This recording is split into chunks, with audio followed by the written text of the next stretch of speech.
Des scénaristes et des acteurs en grève, des tournages au point mort et des stars qui désertent les festivals et les avant-premières. Hollywood est en ébullition depuis 2 mois. Les secteurs du cinéma en grogne, c'est quelque chose d'extrêmement rare. Et pour en parler avec nous, un fin connaisseur du 7e art. Bonsoir Fabrice Leclerc, vous êtes journaliste de cinéma à Paris Match. Merci d'être avec nous dans ce grand angle. Alors on va remonter un petit peu le fil pour ceux qui n'ont pas suivi. Il y a 2 mois, les scénaristes à Hollywood se mettaient en grève. Rappelez-nous ce qu'ils réclamaient à ce moment-là.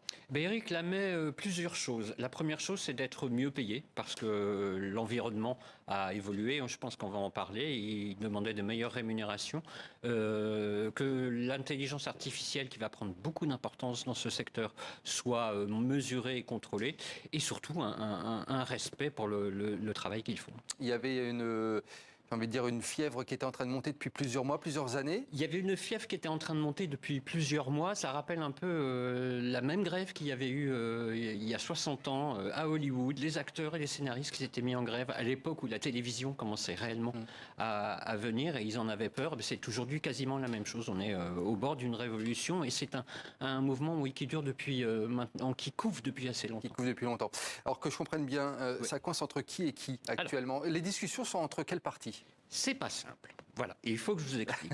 Les discussions sont aujourd'hui entre les acteurs, les scénaristes qui sont en grève pour les mêmes revendications, et de l'autre côté, ce qu'on appelle les studios, les grands studios de cinéma, ainsi que les plateformes Netflix, Amazon, Apple.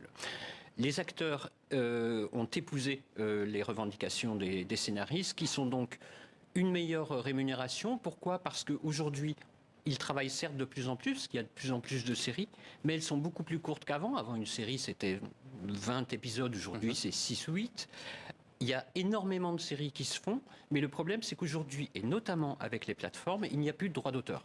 Il y avait des droits d'auteur quand un film sortait au cinéma, il y avait des droits d'auteur quand une série passait à la télévision, mais sur une plateforme, la série peut être consommée des milliers, des dizaines, des centaines de milliers de fois. Et donc il ne touche pas d'argent derrière. Et donc il ne touche pas d'argent derrière. Il y a un scénariste américain qui a écrit une grande série qui racontait qu'en droit d'auteur sur l'année pour l'exploitation de sa série sur la plateforme, il a touché 20 $, c'est-à-dire du 17-18 €. Donc voilà, ça c'est réellement le grand problème. Et à ça, les studios et les plateformes répondent: écoutez, ça va mettre en danger notre système économique, essentiellement celui des plateformes, qui n'a pas du tout prévu de rémunérer les centaines de milliers de diffusions et de téléchargements qu'il y a. Et donc là, il est réellement le cœur du problème. Et ça pourrait changer selon vous? Je crois que les premières discussions, elles n'ont pas été bien loin. Alors les premières discussions n'ont pas été bien loin. Pourquoi? Parce que les plateformes notamment, et les studios aussi un peu, disent: écoutez, vous êtes en train de remettre totalement notre système économique à plat. C'est-à-dire que nous, si on doit payer des droits d'auteur sur chaque diffusion, visionnage qu'on fait, c'est strictement plus possible. On ne peut pas continuer. Donc il y a un vrai problème de fond et une vraie différence entre les deux. Vous le disiez il y a un instant, Fabrice Leclerc, donc les scénaristes rejoints par les acteurs, et ça c'est assez inédit depuis plus de 20 ans, il me semble. 60 ans même. 60 ans pour les acteurs. Ça fait 60 ans que les acteurs et les scénaristes se sont pas mis. Il y a des gros noms parmi ces acteurs. Tous les acteurs sont en grève. Il faut savoir qu'aux États-Unis, ça ne fonctionne pas comme en France. Aux États-Unis, les unions, les syndicats sont extrêmement puissants. Et donc, quand vous faites partie d'un union, c'est vraiment le meilleur moyen pour travailler. Vous respectez l'union. C'est-à-dire que si l'union vous dit: vous vous mettez en grève, vous arrêtez de travailler, vous ne faites plus de promotion, vous ne faites plus d'interviews, vous n'allez plus sur les tapis rouges, et vous prenez votre petite pancarte et vous allez défiler dans la rue. On voit en ce moment plein de photos d'acteurs très connus qui défilent dans les rues. On va revenir justement sur les conséquences dans les grands événements de cette grève notamment. Mais je voulais qu'on parte aux États-Unis, Fabrice Leclerc, puisque avec cette grève, il y a un jeu de domino derrière ça. Et certains professionnels du secteur, on va le voir, ils profitent de cette grève. On est en ligne justement avec la réalisatrice française Rachel Suissa. Rachel Suissa, je le dis, vous êtes française, mais vous êtes installée aux États-Unis, vous travaillez là-bas et vous êtes en pleine préparation de votre prochain long métrage qui s'appelle Greek Mother Never Dies. Le tournage commence en septembre. Rachel, avec cette grève, vous me disiez tout à l'heure en préparant cette émission que vous commencez à tirer votre épingle du jeu, puisque vous avez des nouvelles personnes qui arrivent dans vos équipes. Absolument, Nicolas. Bonjour Nicolas, bonjour Fabrice. Disons que en fait, de nouvelles collaborations naissent. Donc plutôt que profiter, je dirais, en fait, il y a des nouvelles alliances qui se font. Il y a des corps de métier donc autres que les scénaristes et les acteurs syndiqués qui en fait veulent continuer à travailler par passion. Et en fait, les films indépendants, donc c'est une longue tradition aux États-Unis, et il y a même il y a des boîtes de prod, de grosses boîtes de prod comme A24 ou Lionsgate, qui ne sont pas signataires et qui donc peuvent continuer à travailler parce qu'ils sont prêts à accepter toutes les revendications et à payer plus cher. Donc en fait, le système est paralysé, mais des films continuent à se tourner, et des corps de métier, donc des techniciens, des compositeurs, etc., des acteurs non SAG, veulent continuer à travailler. Et en fait, les alliances, les collaborations naissent, et des films indés à petit budget qui n'auraient jamais pu avoir accès à une telle qualité de travail, enfin à de tels techniciens, peuvent maintenant en bénéficier. Rachel Suissa, si je comprends bien, vous n'êtes pas obligée de suivre cette grève en tant que Française. Oui, alors moi je soutiens complètement cette grève. Je suis scénariste et réalisatrice, donc les réalisateurs ne sont pas en grève, mais les scénaristes ont raison de l'être. Voilà, moi-même, bon, j'ai écrit et réalisé un film en France, donc Les Liaisons Dangereuses, qui a très très bien marché. J'ai eu mes droits résiduels grâce à la SACD, et en fait il faut qu'il y ait une SACD ici, c'est clair. Donc là aujourd'hui je n'ai même pas le droit d'être syndiquée, puisque je n'ai pas encore fait de long métrage. Mon premier long, je vais le tourner maintenant, et après ça sera le cas, je serai syndiquée, mais voilà, je les soutiens, mais ne suis pas concernée tout de suite directement par cette grève. Enfin, sinon, je ne travaillerai pas. Rachel Suissa, vous qui êtes sur place aux États-Unis, comment c'est ressenti dans le pays du 7e art, hein, le pays d'Hollywood, au sein de la population? Est-ce qu'on en parle? Est-ce que ça fait beaucoup de bruit? Les gens en parlent. Les gens sont, le public se dit bon bah voilà, je vais me désinscrire de Netflix, je vais me désinscrire de Paramount, je vais me désinscrire de HBO, parce qu'en fait ma série s'arrête en plein milieu, et donc du coup ils voient plus trop l'intérêt. Évidemment les gens du métier en parlent. Oui, tout le monde le ressent en fait, tout le monde le ressent, mais tout le monde soutient. C'est-à-dire après, voilà, le consommateur, en fait, ça, du coup, il repense à son budget et à sa manière de gérer, est-ce que je vais mettre des sous dans tel abonnement, ou est-ce que je vais plutôt aller au cinéma, en fait, voir les films qui sont sortis en ce moment. Parce que dans les ciné, bon, bah, ça compte, il n'y a pas énormément de monde.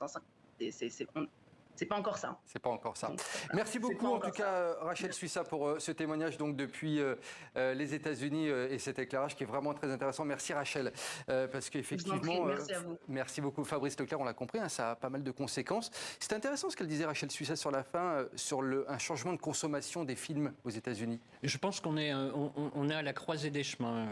De toute façon, le modèle Netflix, Amazon tel qu'on le connaissait ces dernières années, notamment pendant le confinement qui a explosé, est en train de se redéfinir lui aussi. Les plateformes en ce moment sont dans une situation économique qui n'est pas bonne du tout, ils sont en train de réduire leur budget, ils voient leurs abonnements baisser, et ça c'est pour tout le monde, hein, même Disney+ voit ses abonnements baisser. Donc il y a à nouveau une évolution de la consommation. On voit les gens retourner au cinéma, alors certes pas autant qu'avant, mais les succès d'Oppenheimer et de Barbie sont là pour le montrer. Après je pense, il faut acter une évolution majeure dans ce secteur depuis 4, 5, 6 ans qui n'a jamais été actée. Et je crois qu'il faut remettre les pendules à l'heure. Et ce que Rachel disait, elle a totalement raison, et c'est le cœur du problème. Il faut juste une SACD aux États-Unis, c'est-à-dire qu'il n'y a pas aux États-Unis un organisme qui gère et qui reventile tous les droits d'auteur des artistes. Donc c'est tout simple. Hein. Alors, autre conséquence, il faut quand même en parler, c'est qu'il y a pas mal de boycotts de certains événements. Les Emmy Awards, l'équivalent des Oscars de la télévision, on n'est pas sûr qu'ils aient lieu cette année. Ils pourraient être reportés puisque il n'y aurait pas spécialement beaucoup de stars présentes. Ils devaient se dérouler le 18 septembre, et déjà ils ne se dérouleront pas le 18 septembre, ils devraient être repoussés en janvier 2024. Pourquoi? C'est extrêmement simple. Là, il n'y aura pas de scénariste dans la salle, il n'y aura pas d'acteurs non plus. Et s'il n'y a pas d'acteurs, il n'y a pas de tapis rouge. Et comme ce sont des cérémonies qui sont à la fois diffusées à la télévision et sur les réseaux sociaux, si vous n'avez pas de red carpet, comme on dit, c'est même pas la peine de faire une cérémonie. C'est ce qui intéresse les gens avant tout. Hein. La Mostra de Venise, autre exemple. Mostra de Venise qui annonce l'annulation de son film d'ouverture Challengers. Là aussi, pas d'équipe présente. Là aussi, pas d'équipe présente. Donc, et surtout, le film a décidé de se repousser sa sortie en 2024. beaucoup d'acteurs américains qui devaient venir sur la lagune au Lido ne vont pas le faire. Il y a même le cas de Bradley Cooper, qui est à la fois metteur en scène et acteur d'un film sur Leonard Bernstein. Et lui, manifestement, dit « Je suis metteur en scène, mais je suis aussi acteur, je ne vais pas pouvoir venir. » Donc oui, Festival de Venise, Festival de Toronto, qui est extrêmement important, puisque c'est au Canada, et c'est vraiment le lancement de la campagne des Oscars. Le Festival de Toronto va se faire sans star, en tout cas sans star des studios. Il y a quand même, il faut le dire, une quarantaine ou cinquantaine maintenant de films indépendants qui peuvent continuer à se tourner ou à être promus parce qu'eux respectent d'ores et déjà ce que demandent les syndicats d'acteurs. Ouais, c'est ça, je pense que Rachel Suissa nous disait, c'est intéressant sur le cinéma indépendant. On rappelle qu'il y a beaucoup de blockbusters qui vont être repoussés au niveau de leur sortie, peut-être en 2024. Voilà, va falloir suivre ça puisque ça décale un peu tout. Dernière question, Fabrice Leclerc. Est-ce que ce mouvement il peut faire tache d'huile sur le cinéma francophone? On peut voir ce mouvement en France, par exemple? Alors, on ne peut pas voir ce mouvement en France parce qu'il n'y a pas de syndicat d'acteurs en France. On ne fonctionne pas de la même façon. Les Américains sont très syndiqués avec des syndicats extrêmement puissants qui donnent le là. En France, les métiers du cinéma, en tout cas, sont plus regroupés en tant qu'association professionnelle. Les metteurs en scène et producteurs au sein de l'ARP ont d'ores et déjà dit que les revendications américaines étaient les leurs. Il y a un collectif de scénaristes aussi qui se bat beaucoup depuis quelques années en disant exactement la même chose. Mais nous, on a un système plus régulé. Il y a le CNC, le Centre national du cinéma. Ça passera plus par une négociation. Mais oui, les problèmes sont les mêmes. Les droits d'auteur, les salaires et l'intelligence artificielle. Ouais. En un mot, il nous reste 10 secondes avant d'aller à Locarno en Suisse. Ça peut durer dans le temps, selon vous? C'est prévu pour durer au moins septembre, octobre, voire jusqu'à la fin de l'année. Ils veulent pourrir la campagne des Oscars, c'est leur but. Eh bien, on va suivre ça. Donc, une belle cérémonie des Oscars en perspective. Vous restez avec nous, Fabrice Leclerc, puisque comme promis, donc, on va aller au festival de Locarno